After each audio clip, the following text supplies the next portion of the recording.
Bismillahirrahmanirrahim. Bismillahirrahmanirrahim. Mada yajibu alaika li aqribika. Inna aqraban nas ilaika ba'da walidaik wa ikhwatik hum aqaribuka mislu a'mamik wa ammatik wa khawalik wa khalatik wa auladihim wa auladi ikhwatik wa akhwatik. Wa fil hadis al khalatu bimanzilatil ummi amur rajul finwu abi ibnu ukhti al qaumi minhum wa qaribuka yuhibbunak wa yuhibbun walidaik famadza yalzamuk wahum yalzamuka an tu'amilahum muamalatak li ikhwatik wa tahtarima kibarahum wa tarhama sigorahum wa tusa'idahum fi asghalihim wa tu'inal muhtaja minhum wa tazurahum waqtan ba'da waqtin wa khususan ayyamal a'yadi wal afrah wa awqatil masaibi wal ahzan wa idza marida qaribuk fabadir ila baitihi li iadatihi wad du'ai lahu bil afiyah wa idzan taqala ila rahmatillah fa'ajil wa ta'ziyati auladihi wa ahlihi wa musa'adatihim.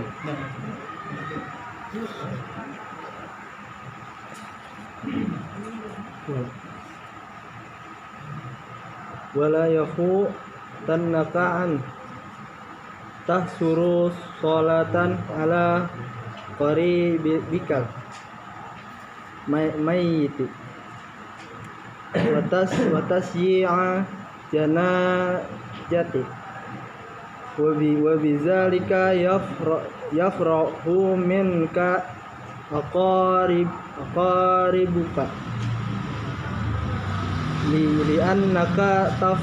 li'annaka tafrahu li farahihim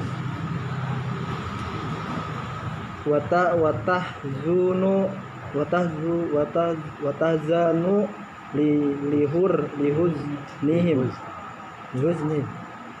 wa ya'rifu na'annaka waladun muhazzab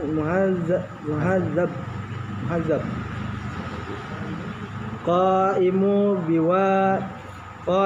biwajibatihi nahwa aqaribihi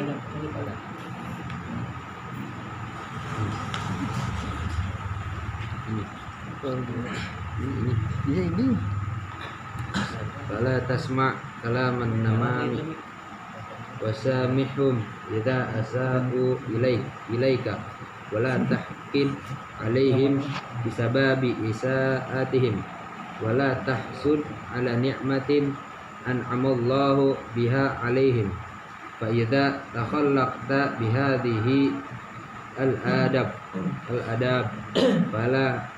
fala jarama an ta'isha ma'a aqaribika fi wi'amin min wa salamin wa sofa'in wa hana'in wa sa'adatul insani bi sa'adati ahlihi wa usratihi wa hum lahu mithlu al-janahi lit-ta'iri kama qala syair ala inna ibna ammi mar'i fa'lam janahu wa hal yanhadu al-bazi bi ghairi janahi. Bismillahirrahmanirrahim. Alhamdulillah wassalatu wassalamu ala Rasulillah Muhammad sallallahu wa ala alihi wa sahbihi wa wala wa la hawla wa la quwwata illa billah amma ba'd. Alhamdulillah yang sama-sama kita hormati bersama Al-Habib Muhammad Syakir Al-Atas hafizahullah wa Amin. Semua yang hadir mudah-mudahan apa yang kita niatkan kesejahteraan apa yang kita cita-citakan kepada Allah Subhanahu wa taala amin ya rabbal alamin. Kita lanjutkan pelajaran bulan kita Akhlakul Banin, perilaku baik untuk kita semua. Mudah-mudahan di majelis bulan ini adalah kita keluar melainkan kita bawa ilmu yang bermanfaat, Amin. ilmu yang membawa berkah pada kehidupan kita dunia dan akhirat. Amin. Bismillahirrahmanirrahim. Kita lanjutkan. Mala yajibu 'alaika li'aqaribika. Apa yang diwajibkan terhadap kita, terhadap apa yang diwajibkan oleh kita terhadap keluarga kita, kerabat-kerabat kita. Katakan di sini sesungguhnya orang yang paling dekat, manusia yang paling dekat terhadap kita setelah kedua orang tua kita, mereka adalah kerabat kita. Kerabat itu siapa? Yang pertama mamang, mamang, encing. Kalau mamang dari ibu, mamang dari ibu kan? Sama mamang ini. Sama mamang itu. Juga. Nah, kalau di bahasa Arab beda. Ami, ada ami itu paman dari bapak. Ada khol, paman dari ibu. Oke, setiap malam Jumat tuh, setiap kita mau mulai haji itu selalu usaha bawa Fatihah li abaina wa ummahatina wa ajdadina wa jaddatina wa amamina wa ammatina. Bawa insyaallah sekalian. Bapak-bapak kita, ibu-ibu kita, paman-paman kita yang dari keluarga ayah, paman kita dari bibi kita dari keluarga ayah, paman kita dari keluarga ibu, bibi kita dari keluarga ibu, semua tuh. Di ujungnya kalau dari Allah yang berpengalaman, mau yang masih hidup ataupun yang meninggal, semuanya mendapatkan, insyaallah mendapatkan doa dari kita semua. Baik bawa setiap mengambil setiap sengaja itu berusaha jamaah semuanya. Jadi kalau dalam bahasa Arab itu bibi atau paman dari keluarga ayah beda, paman dari keluarga ibu beda. Jadi di sini dijelaskan sesungguhnya orang yang paling dekat setelah orang tua kita itu adalah mamang kita dan juga bibi kita. Kemudian siapa? Sepupu kita ada tuh. Ya. Jadi setelah orang tua kita, yang orang yang paling dekat adalah mamang, bibi dan anak-anak mereka. Misanan, sepupu, saudara. Dikatakan oleh hadis Nabi Muhammad SAW, bibi itu sebagaimana seperti ibu. Bibi kita itu sebagaimana seperti ibu. Penggantinya ibu itu adalah bibi kita. Penggantinya bapak itu adalah mamang kita. Katakan juga amrul rajul sinu abi. Paman seseorang itu saudaranya bapaknya, maksudnya ya udah. Pokoknya intinya pengganti bapak kita ya mamang, pengganti ibu kita yaitu bibi. Terus bagaimana? Baqaribka yuhibbunaka wa yuhibbuna walidayk. Nah, mereka ini pasti keluarga kita itu encing, bibi, mereka itu pasti menyayangi kita. Mereka itu pasti menyayangi kedua orang tua kita. Maka selayaknya tuh kita bagaimana sama mereka? Kudunya kita bagaimana sama mereka nih? Mereka banyak berjuang untuk kita, mereka banyak berkorban untuk kita. Terus kita nih membalas jasa mereka itu seperti apa? Di sini dijelaskan hendaknya kita menjadikan berperilaku terhadap mereka itu sebagaimana kita berperilaku terhadap keluarga kita. Fatah lima ibarahum, kita hormati yang mereka yang tua daripada kita hormati. Sepupu kita, misalkan kalau dia umur yang tua kita hormati. Mamang kita, bibi kita, pun kita hormati. Cium tangan jangan malu, ya. Kamu orang tua cium tangan jangan malu. Jangan di rumah cium tangan, di luar nggak cium tangan. Cium tangan. Nggak ada orang yang cium tangan itu rugi, nggak ada. Setiap orang kita menghormati orang lain, yang mendapatkan lebih adalah kita. Setiap kita menghormati orang lain, mau itu keluarga kita ataupun bukan keluarga kita, kalau kita menghormatinya dengan tulus, ikhlas, memang kita menjalankan ajaran agama kita, yakni menghormati orang yang lebih tua, itu kita mendapatkan hal lebih. Kita cium tangan, nggak usah pakai malu. Jangan di depan orang malu. Kalau nggak ada orang baru mau cium tangan.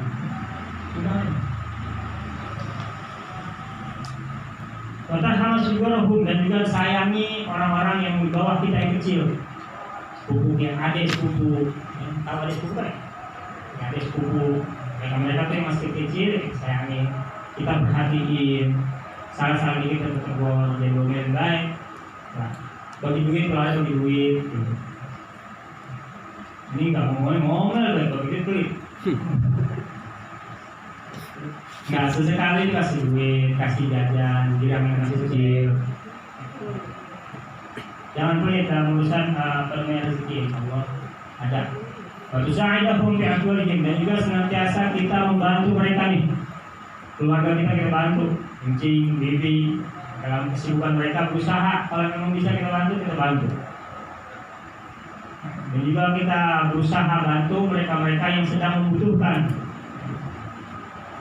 Bukan hanya itu, hendaknya kita mengunjungi mereka, silaturahmi terhadap mereka. Waktu ada waktu, sewaktu-waktu tuh kita saparanin. Jangan kalau lagi kesel udah kita putus. Itu kalau bisa jangan seperti itu. Jangan memutus silaturahmi. Kalau bisa kita yang nanggung. Lalu kalau orang tua kita meninggal, salah satu kalau kita mau mendapatkan kebahagiaan, kalau pengen orang tua kita nyengir sama kita, bahagia girang sama kita yang telah ditinggalkan, ya, sambung silaturahmi terhadap mereka-mereka yang orang tua kita dulu sering parahin. Boleh itu temannya, boleh itu kerabatnya, adik kakaknya, sambung tuh. Salah satu bakti seorang anak ketika ayah dan ibunya sudah meninggal adalah menyambung silaturahmi yang dulu sering disambung oleh orang tuanya. Dia gak mati opor. Jadi kalau misalkan bapak kita sering main ke rumah ini, sering silaturahmi kemari, kita parani sesekali, kita parani. Jangan sampai gak sama sekali. Jadi sesekali kita silaturahmi, kunjungin, khususan ayam al-a'yad wal afrah, khususnya di hari Idul Fitri dan hari-hari besar lainnya. Kayak nanti nih mau puasa, nah kan biasanya itu kita parani itu, dan keluarga kita kan biasanya itu minta maaf, bawakan, marahin, bawa tentengan, biasanya seperti itu, keumumannya seperti itu kan. Kalau emang nggak bawa tentengan nggak apa-apa, ini kita datang minta maaf, maafin ya kalau misalnya salah nih, cing, atau manggil itu gimana, puasa, kan dulu orang dulu gitu ya, kalau gitu nggak ada. Los lah ya, berusaha gitu namanya. Termasuk Anda juga sedang berusaha. Kita bareng-bareng sedang berusaha baik, berusaha memperbaiki diri.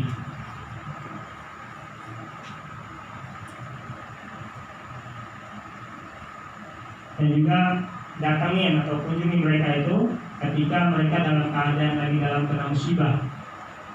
Kena musibah apapun musibahnya, ya marahin, longok, girangin.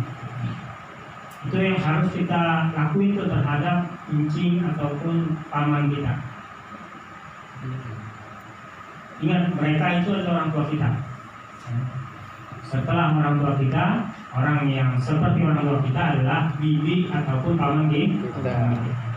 Itu harus kita perhatikan. Kalau mereka sakit, maka hendaknya kita buru-buru dan parangin, melongok, ya, buru-buru melongok, parangin, terus juga doain. Ribet ya, ada rezeki kita bawa buah kalimat. Kalau nggak ada rezeki, udah datang aja. Tinggal datangnya kita juga dia girang, mereka girang dengan kita datang. Itu menunjukkan bahwa kita ini peduli. Kita ini apa? Masih pikir mereka. Kalau kita, walaupun kita datang tanpa kosong. Jadi nggak usah pakai apa ya? Enak datang berbuat apa? Datang aja, ada rezeki, bawa, nggak ada, yaudah datang. Jadi kalau misalkan lagi sakit, buru-buru. Kemudian apabila ada yang meninggal daripada keluarga kita, maka kita harus segera juga untuk bertakziah. Paranin anaknya, paranin bibinya. Untuk apa? Untuk kita bantu mereka dulu. Dia sebagaimana biasanya nih, alhamdulillah kita udah di luar sadar, kita udah jalani. Ya, kayak misalkan ada salah satu keluarga kita yang meninggal, atau bibi, atau mama, kita buru-buru langsung ke rumahnya, ke TKP untuk bantu-bantu ngilangin orang yang kena musibah. Alhamdulillah, tanpa di luar sadar itu sudah kita laksanakan yang seharusnya kita laksanakan. Alhamdulillah. Wala yakutannaka anta wasala ala qaribikal mayyit. Jangan sampai kita telat untuk enggak ngelatin mayitnya. Kalau misalkan keluarga kita yang meninggal, jadi berusaha temenin, antar jenazahnya.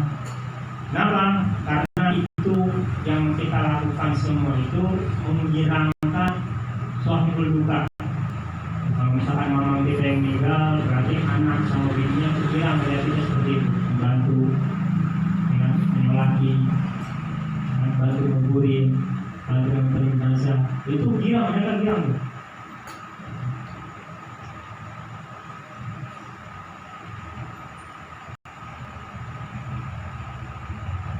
Kalau mereka udah girang, maka biasanya kalau kita pengen membantu seperti itu, niatin dalam hati, ya Allah, saya niatkan menggirangkan umat Nabi. Dan biar mengaku mama kita umat Nabi bukan? Kuncing kita umat Nabi bukan? Umat Nabi, semua umat Nabi.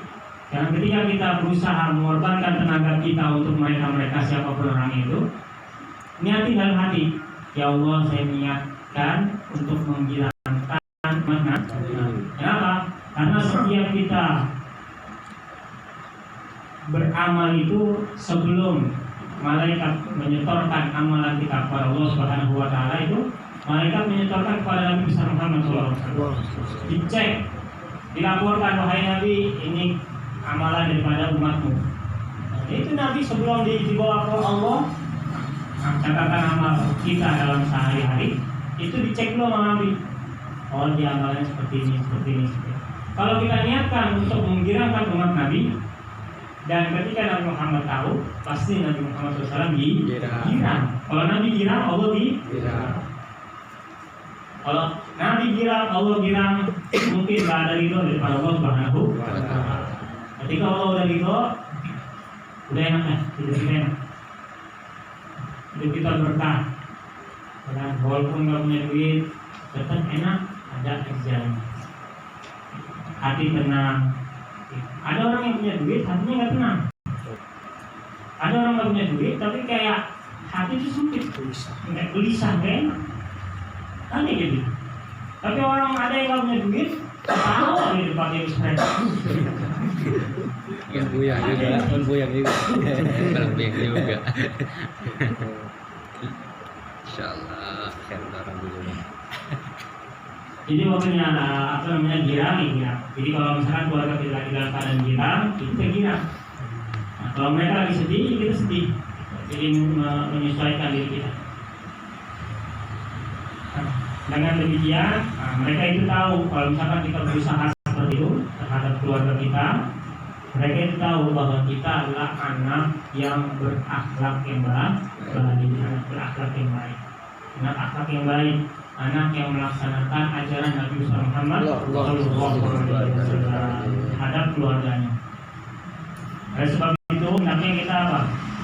Bersatu, bahasanya bersatu terhadap keluarga besar kita, terhadap kucing kita, sepupu kita, mamang kita bersatu terhadap mereka. Dan juga menjauhkan segala sesuatu yang memutus hubungan kita dengan mereka, apapun itu.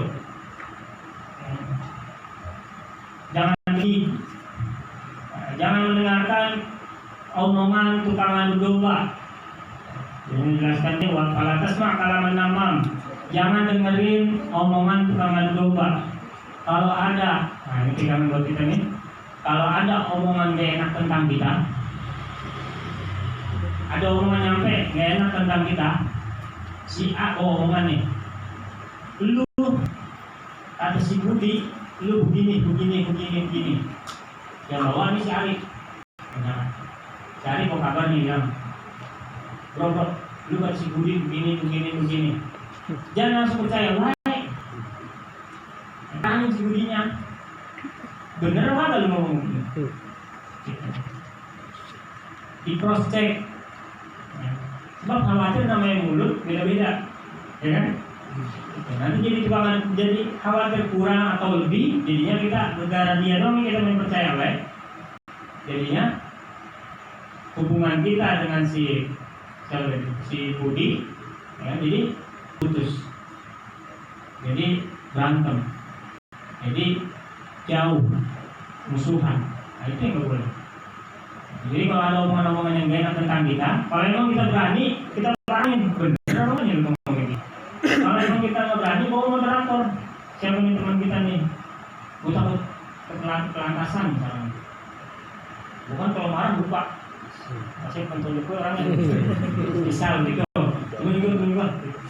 Dia katanya ngomong ikut gini, bener apa enggak ini? Katanya yang dibawa salah. Kalau berantem juga ikut. Bawa teman yang bisa buat jadi penengah. Tujuannya bukan mau ngajakin dia ikut, enggak. Bener apa enggak omongannya, jangan sampai kita nih kemakan daripada tukang adu domba. Kita tabayun, kita perjelas. Sebab adu domba itu bahaya. Itu dosa terbesar itu adu domba. Dosa terbesar adalah adu domba.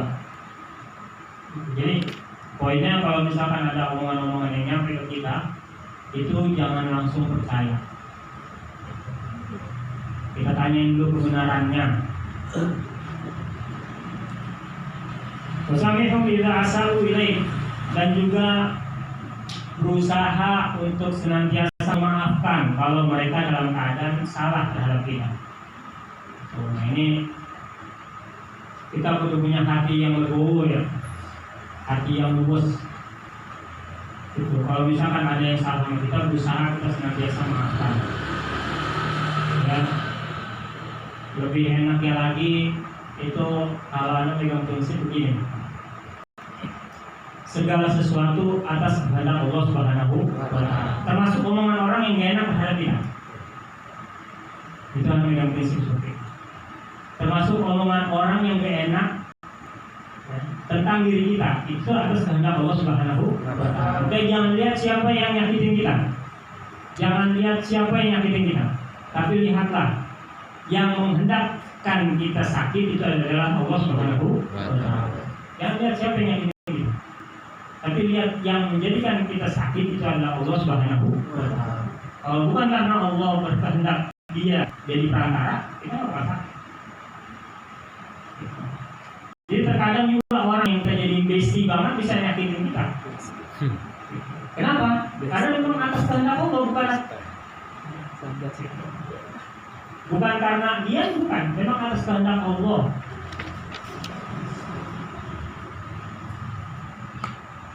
Jadi berusaha untuk kalau misalkan dia salah, dia ada yang bikin kita hati enak, itu wajar, itu normal ya. Kehidupan yang normal. Kalau misalkan ada yang sakit hati, ada nggak enak hati, kalau kita dalam sosial itu biasa, lumrah. Gitu.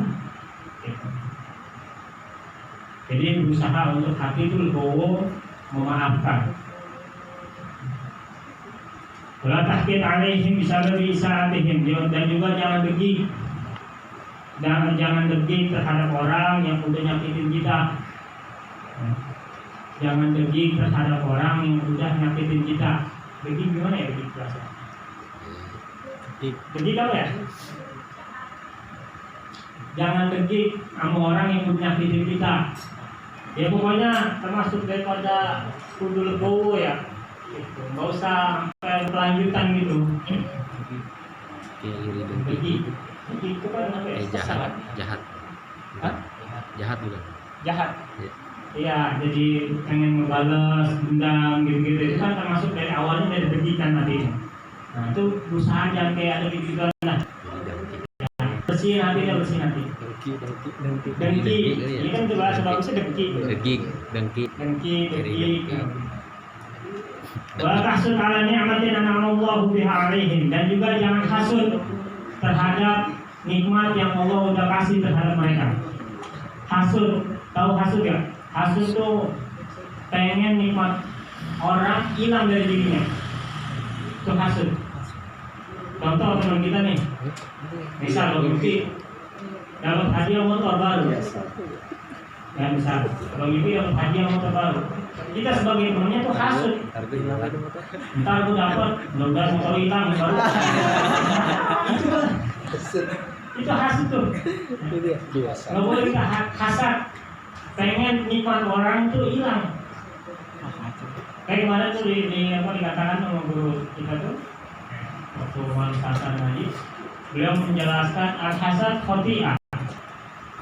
Hasud itu adalah kesalahan besar. Orang yang hasud itu mempunyai kesalahan besar. Kenapa? Orang yang hasud itu dia bukan memusuhi orang lain. Contoh kita hasud nih sama anak hasud sama Fahri, salah. Gara-gara Fahri buka bengkel. Anak hasud nih. Fahri buka bengkel atas nikmat daripada Allah Subhanahu wa Ta'ala. Kalau anak hasud sama Fahri, berarti anak memusuhi Allah Subhanahu wa Ta'ala. Kenapa? Karena nggak terima terhadap Allah memberikan rezeki terhadap dia, memberikan nikmat. Yang memberikan nikmat terhadap Fahri siapa? Allah. Kalau anak hasud, anak pengen biar rezekinya hilang, nikmatnya hilang, berarti anak musuh siapa? Allah. Musuhnya yang ngasih nikmat. Kayaknya Allah Subhanahu wa Ta'ala. Jadi kalau orang hasud itu bukan musuhi orang itu, tapi dia memusuhi Allah Subhanahu wa Ta'ala. Dia nggak terima sama Allah Subhanahu wa Ta'ala, dia nggak terima. Tertentang daripada dia memberikan, Allah memberikan nikmat terhadap dia, nggak terima, kesel ya, hatinya kesel.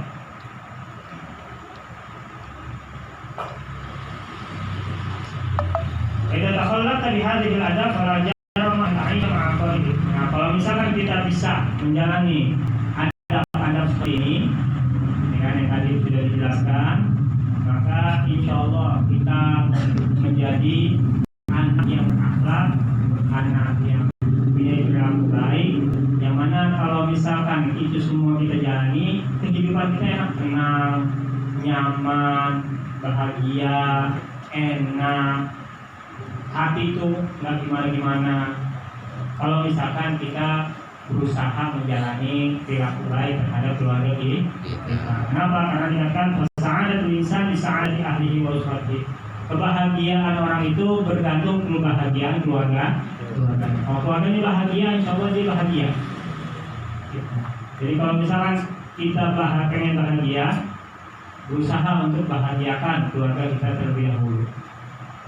Karena kalau keluarga kita bahagia, pasti kita punya efek juga bahagia terhadap mereka semua. Karena diibaratkan keluarga itu bagaikan apa? Bagaikan sayap satu sama lain, ya, mengepakkan untuk burung itu terbang. Kalau misalkan hanya satu, burung nggak bisa terbang. Artinya semuanya itu harus bekerjasama, semuanya itu harus saling jaga, semuanya itu harus saling jaga perasaan, jaga prasangka, gitu kan? Agar burung tersebut terbang sebagaimana biasanya. Ya, itu penting, ya. Karena kebahagiaan seseorang itu bergantung kebahagiaan keluarganya. Jadi berusaha tuh untuk menjalani akhlak-akhlak yang baik terhadap keluarga kita. Karena penting, akhlak itu penting. Ya, perilaku baik itu penting, lebih penting dibanding daripada ilmu. Akhlak itu lebih penting, makanya dengan akhlak pokok ilmi. Akhlak itu di atasnya ilmu. Kalau kita punya ilmu banyak, mau punya akhlak, cuma nggak ada keberkahannya. Sebab iblis pun lebih berilmu dibanding, tapi iblis tidak pernah. Kenapa? Karena nggak punya akhlak, nggak punya adab, belagu, sombong. Dia mengatakan dirinya anak khairun minhu. Nah ini yang harus kita. Saya lebih baik dibanding darinya. Dari siapa? Dari Nabi Allah Adam. Kita kan Nabi Allah untuk sujud, dia nggak mau. Bilangnya saya lebih baik. Ini yang kita nggak boleh. Lagi kita yang ngaji ini, kadang tuh Gua ngaji gua kagak. Gua kagak tahu, gua tahu ngaji. Gak boleh gitu. Seharusnya kita yang lebih tahu itu lebih menunduk, lebih tawadu, lebih mencerminkan perilaku baik agar orang-orang yang belum dapat nikmat duduk di kajian itu lebih tertarik. Kadang ada orang di ngaji doang loh, ada yang seperti itu. Tapi orang tua begitu, ada banyak yang gitu. Kalau itu masalah. Sama gurunya dia manggut-manggut, orang tuanya begini, angkat-angkat bukan orang tua, angkat-angkat seperti. Nah ini salah. Sama orang tuanya salaman angkut, sama gurunya salaman angkut begitu.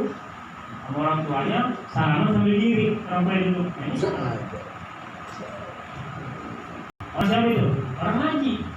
Karena ngajinya nggak sesuai dengan yang dibutuhkan. Jadi kita yang ngaji harus mencerminkan perilaku yang baik, akhlak yang baik. Dikatakan tuh apa namanya yang buat penarik apa? Yang di perdukunan tuh? Pesugihan yang paling mantap itu, yang paling manjur itu adalah apa? Akhlak yang baik. Pesugihan yang paling manjur adalah akhlak yang baik. Dikatakan seperti itu. Pesugihan yang paling manjur cuma satu, akhlak yang baik. Kalau kita mempunyai akhlak yang baik, insya Allah, bagaimanapun orang modelannya, iya mereka. Wallahu ta'ala a'lam bishawab. Wabizidna ilman wa rizqna. Mudah-mudahan insyaallah kita ketemu lagi di bulan berikutnya. Amin. Dan mudah-mudahan apa yang kita baca menjadi manfaat bagi kita dunia dan akhirat. Amin. Bismillahirrahmanirrahim. Bismillahirrahmanirrahim. Walillahilhamdu. Rabbis